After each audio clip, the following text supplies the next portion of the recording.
What's happening? Tim with Nomad Trading.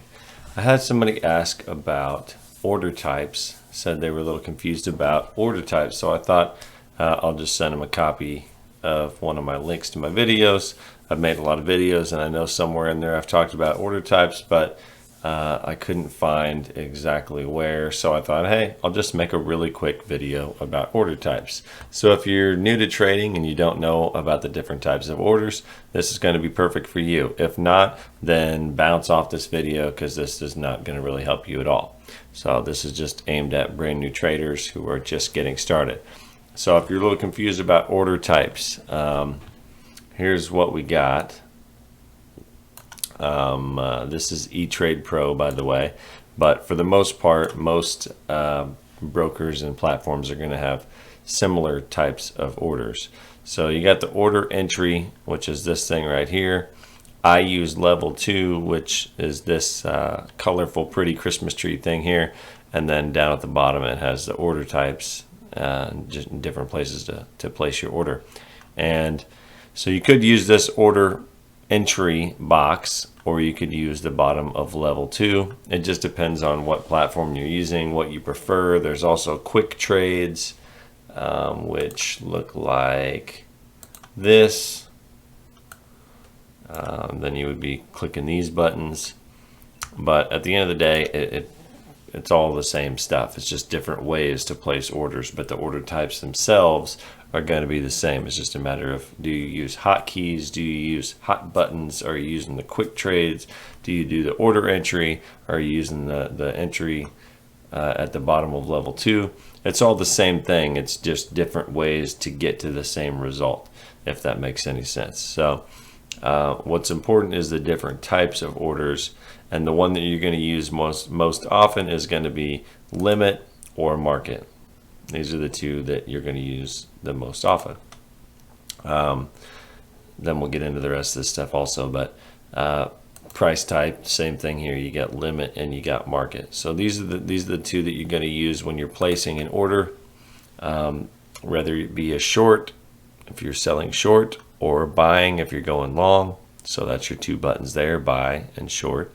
Up here we got buy and short. If you're on different platform, different broker, probably the same thing. You're going to probably have either short or buy, or if it doesn't have a short button or a cover button, then you would probably just be hitting the sell button first and then buying to cover afterwards. Just depends on the platform. But as far as what that means, you've got your buyers and you've got your sellers here on level 2. And if you're looking at eTrade, Power eTrade, or some different platform that you don't pay for, a lot of times they won't have level 2.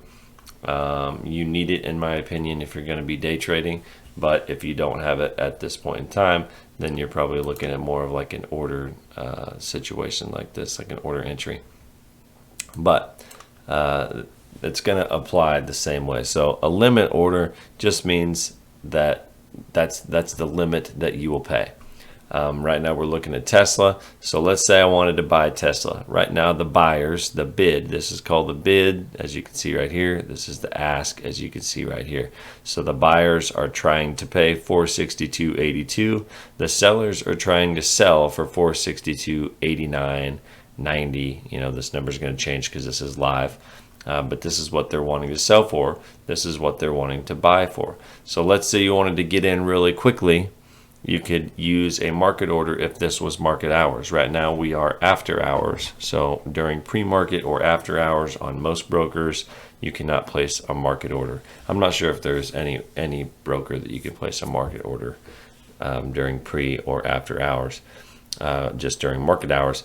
But I could be wrong on that. I've not used every broker, so I don't know. But with eTrade, you would have to switch this to limit, and you could not use a market order. A market order is going to be the fastest entry, but you're going to get filled at the market maker's whim. So there's been times where I've used market orders in the past, and I got filled way outside of what the spread is. The spread is the number between the buyers and the sellers.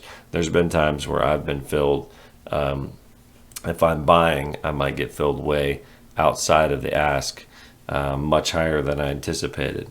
And where I've sold and got executed much lower than the bid. These are not good things. That's what we call slippage. That can be the difference between a winning and a losing trade if you're a day trader.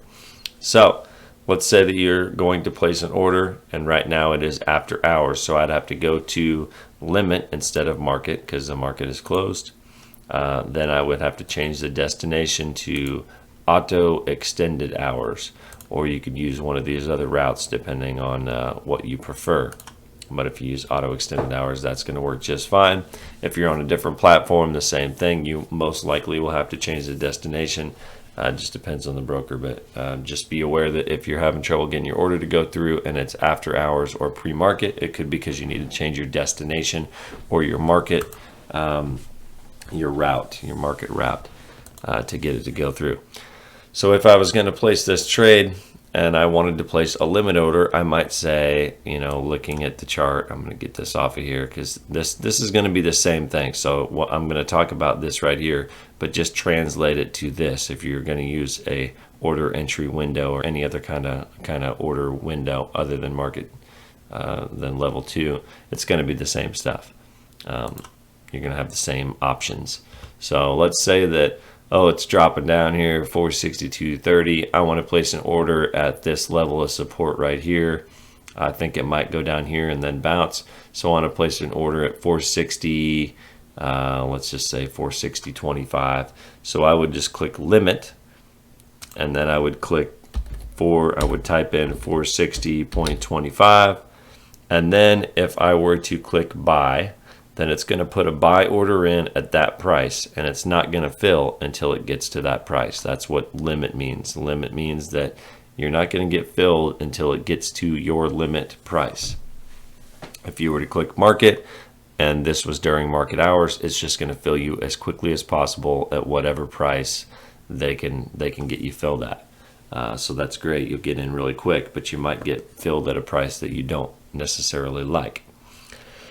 Then we have market, which we already talked about, is just going to fill you in there. Limit is going to be, like I said, you're limiting the price. And if you're going to short, let's say that you wanted to short, and only if it got to 465, let's say you wanted to short at this level of resistance up here, or even the high of day. Let's say you wanted to short at the high of day, which would be like 467.50, I believe. Somewhere, 467.50 up here.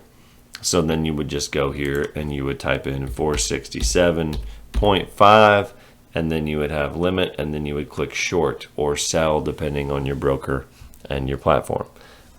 Then you would have an order out there that would be up here on eTrade. There would be a line there, and only if the stock got up to that price would your order be filled. It's looking like it may actually go down to my my bounce idea there.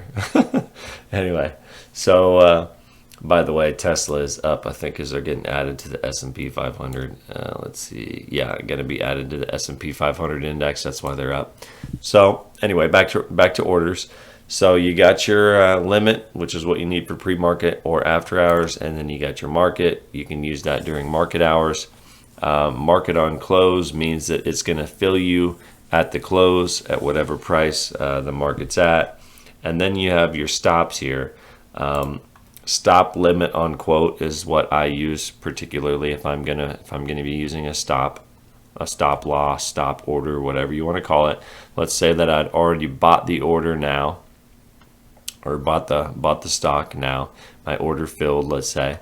And I thought, if it gets down here under, let's say, whatever. It depends how much risk you want to have and all that. But without strategy, we're not talking strategy here. So let's say that you thought, if it gets under 460, I want to dump it. So, I just bought it. Well, I'm going to set my stop at 460. So what you would do is a stop limit on quote. This is what I use. Your stop price would be 460. And then if it got to that price, your stop price, it's going to trigger the order. So then you would need to set your limit price lower than that. So you might set it at 459.50 or something like that. So at 460, it's going to trigger the stop if it gets down to that stop, that price. and it's going to be sent to the market makers, and you're going to get filled somewhere between 460 and 459.50. That's how the stop limit on quote works. You can do a hidden stop if you don't want market makers to see your stop. Sometimes people believe, and it's probably true, that market makers will take out stops on purpose that they can see your stop, and if they see enough people with the stop right here, they might drop it and take out stops, and then the stock will bounce right back up. I don't know. That's some stuff that's beyond my realm of understanding. Whether or not that happens, I don't know. I've seen it, and I've seen it appear that they attempt to take out stops, but you never know. It could just be hitting stops and then triggering one after the next and dumping. But anyway, that's what a hidden stop would be. I don't see the purpose in it, honestly. I don't ever trade big enough size to where a hidden stop would be necessary. Then you have a trailing stop money. So at this point, if you put 10 cents, this would not really work on this stock because it's a higher price stock. But let's say that you wanted $1 hidden stop. That means if you placed that order, you own the stock already, and you click sell with your trailing stop at $1, then anytime that this stock drops $1, it's going to sell your stock. So we just got to the end of after hours. That's why everything went stop there and went blank. But anyway, so let's say it's at 461.92. At any point, if it gets to 460.92, it's going to stop you out and sell your stock. You can do a percentage wise, and it works on the up, going up as well. So if you're short the stock and you have your trailing stop at $1, if at any time it goes up $1 in any kind of interval, it's going to stop you out. So that's how that works. And with percentage, it's the same thing. You could say 10%. So if the stock is at 461, if at any point in time the stock drops 10% from that point, it's going to stop you out and sell the stock.